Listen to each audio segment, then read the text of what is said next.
Je suis heureux que vous-même ayez employé le qualificatif prétendu pour évoquer le sujet. En fait, dans un pays où il n'est pas possible d'accuser le gouvernement en place de paresse au regard de l'ampleur des chantiers qu'il ouvre ici et là sur le territoire national, dans un pays où il n'est pas possible de l'accuser non plus sur la qualité des infrastructures qu'il réalise, parce que chacun voit l'exigence de ce gouvernement à faire en sorte que les projets se réalisent suivant des normes et standards internationaux.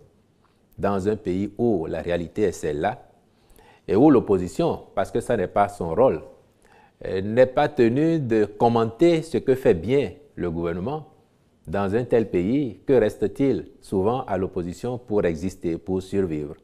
Il faut faire de la manipulation, il faut inventer les situations, il faut créer l'actualité s'il n'y en a pas.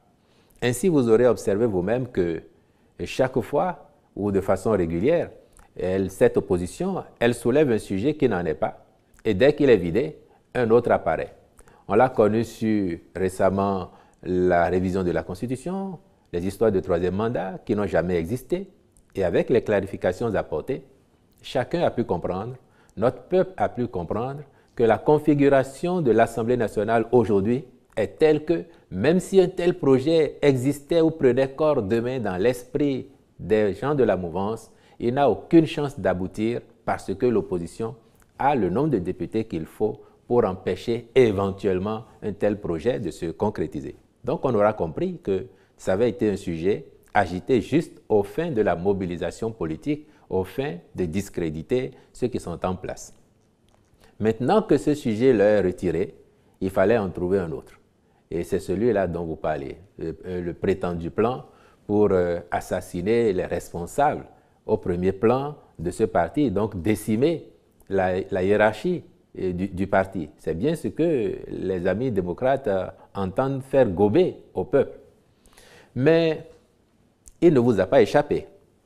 Comme il n'échappe pas au président du Parti Les Démocrates et à tous les militants démocrates, que l'une des choses que le président Talon et son gouvernement réussissent et qui est saluée de partout, c'est d'abord la sécurité à l'intérieur de nos frontières.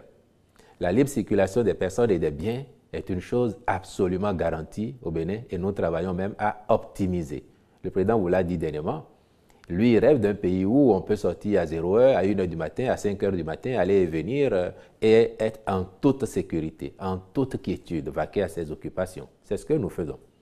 À telle enseigne que le président du parti Les Démocrates, qui hier, pendant qu'il était aux affaires, par peur ou par dégradation des routes, pouvait quitter Kadjeou pour échanger Godomé en hélicoptère, Cotonou pour Tori en hélicoptère, faire le tour du pays en hélicoptère. Aujourd'hui, il roule sur les voies du Bénin en toute liberté, en toute quiétude, et vous le voyez aller ici ou là à la recherche de vitamine D pourtant.